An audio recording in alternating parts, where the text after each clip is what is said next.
ñu ngi lay nuyu bu baax di teg nuyoo honorable député yi nga àndal bokk ci sa délégation ak ñi ci table bi ñu ngi leen di ziar bu baax di leen remercier di leen féliciter même je dirais ci liggéey wu am solo yi nga xam ne def ngeen ko defe naa ne bi mbir mi tàmbalee maanaam parrainage yi jot nañu jokkoo nga ne ma Assemblée nationale ne sera pas en reste. Absolument.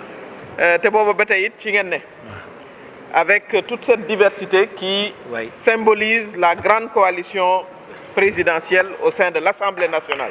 Oui, tout à fait. fii defe naa ne parti yëpp a ngi fi. Oui, ñëpp a ngi fi. Donc notre coalition mi nga xam ne elle est vraiment diverse et une coalition qui a toujours été victorieuse kon ñu ngi leen ci félicité bu baax a baax a baax lii nag li mu wane mooy notre coalition est sur le terrain.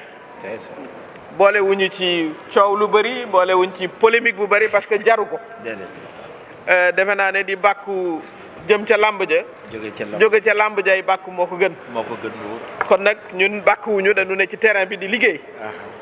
lii ngeen wane nag aussi muy loi boo xam ne ci yéen la jaaroon muy la loi sur le parrainage ñu ngi ciy dégg voilà commentaire yu bëri waaye ñëpp xam nañ ne lii mënul ñàkk.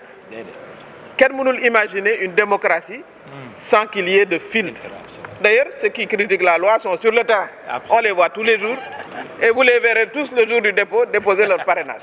Kon aussi démocratie li mu laaj mooy bu ñu nangoo rek na ñu nangu. C'est pas parce qu'on est dans des camps différents mais on sait que c'est un moyen de renforcer notre démocratie en l'organisant. Tout à fait. Parce que démocratie boo ko organisé wul anarchie ngay am. C'est l'occasion aussi de dire à la Cour de la CEDEAO que bon, il faut que ces décisions soient conformes à la réalité. xam ne boo jëlee décision il faut que nga appliquer ko parce que boo deful lii doo mën a organiser ay élections loolu ñëpp xam nañu ko kon nañu jàpp ne ça fait partie de notre corpus maintenant électoral et c'est ce que vous avez montré. Évidemment vous l'avez dit monsieur le président, c'est que ce n'est qu'un échantillon. loolu aussi il faut que mu leer bu baax voilà pour nos amis journalistes.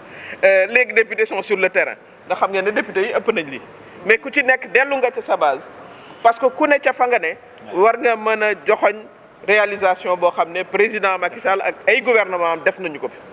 C'est ça, ça va être ça vraiment notre motif, leitmotiv pour aller à la rencontre des populations et puis les écouter évidemment parce que am na solo.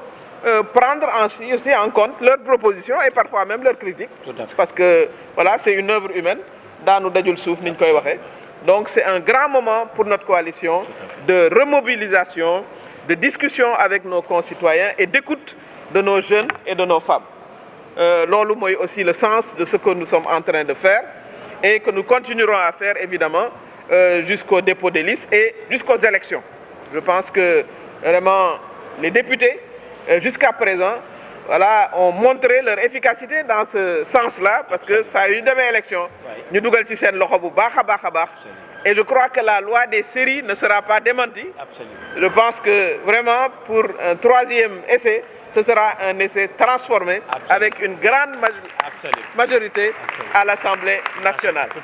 Kon ñu ngi lay gërëm bu baax di la sant. Voilà, di aussi di leen ndokkeel. Ni ngeen ko waxee lii moom pàcc bu njëkk la rek. Voilà, mais xëtu gaynde yi dinañu suivre ba incha allah vraiment ñu am ndam ca fa ñu jëm. Ce n'est pas, comme je le répète toujours, de l'arrogance ou de la suffisance, mais c'est un engagement que nous avons tous ici au sein de la coalition, tout parti confondu et toute personnalité engagée avec la coalition confondue.